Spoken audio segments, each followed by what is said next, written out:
নমস্কার। আজকের recipe fried rice. Fried rice আমরা কম বেশি সকলেই খেতে ভালোবাসি। বিয়ে বাড়ি বা অনুষ্ঠান বাড়িতে এই রকম ফ্রাইড রাইস আপনারা খেয়েছেন। একই স্বাদের ফ্রাইড রাইস আপনারা বাড়িতেও বানিয়ে নিতে পারেন এই ভিডিওটির মাধ্যমে। স্কিপ না করে পুরো ভিডিওটি দেখে বানিয়ে নিন দারুণ স্বাদের ফ্রাইড রাইস।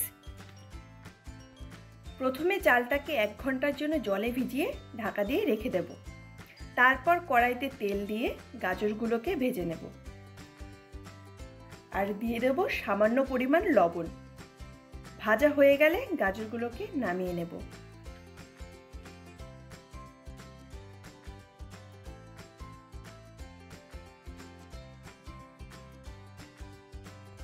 তারপর ক্যাপসিকামগুলোকেও সামান্য পরিমাণ লবণ দিয়ে ভেজে নেব।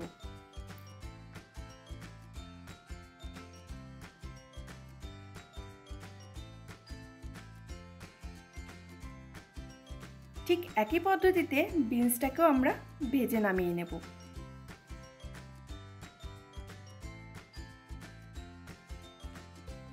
তারপর একটি হাঁড়িতে জল বসিয়ে দেব। দেখুন জলটা এইরকম ভাবে ফুটলে এর মধ্যে দিয়ে দেব 2 চামচ রিফাইন তেল। রিফাইন তেল দিলে ভাতগুলো ঝরঝরে হয়।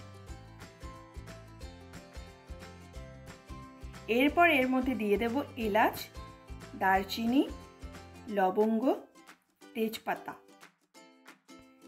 এবার ঢাকা দিয়ে জলটাকে আরও কিছুক্ষণ ফুটিয়ে নিয়ে ভিজিয়ে রাখা চালগুলোকে এর মধ্যে দিয়ে দেব।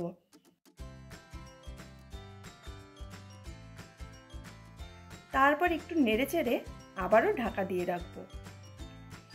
এবার কিছুক্ষণ পরপর দেখতে হবে যে ভাতটা হয়ে এসেছে কিনা। দেখুন ভাতটা হয়ে এসেছে। এবার ভাতটাকে নামিয়ে নিয়ে ফ্যান ঝরিয়ে নেব।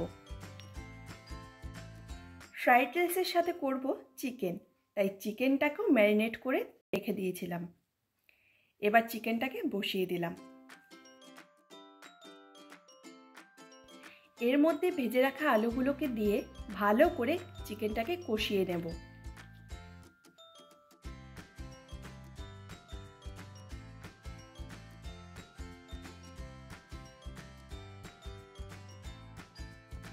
এবার একটু জল দিয়ে দেব।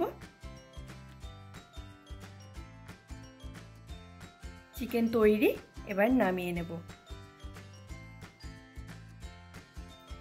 এবার চালগুলোকে হাঁড়ির মধ্যে ছড়িয়ে নিয়ে তার উপরে ঘি, কাজু বাদাম, কিশমিশ, ভেজে রাখা গাজর, ক্যাপসিকাম, বিনস, পরিমাণ মতো লবণ, পরিমাণ মতো চিনি দিয়ে পরপর লেয়ারগুলো করে নিলেই তৈরি।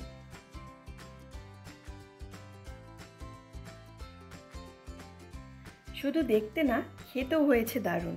অনুষ্ঠান বাড়ির মতো ফ্রাইড রাইস বানিয়ে ফেলুন বাড়িতেই।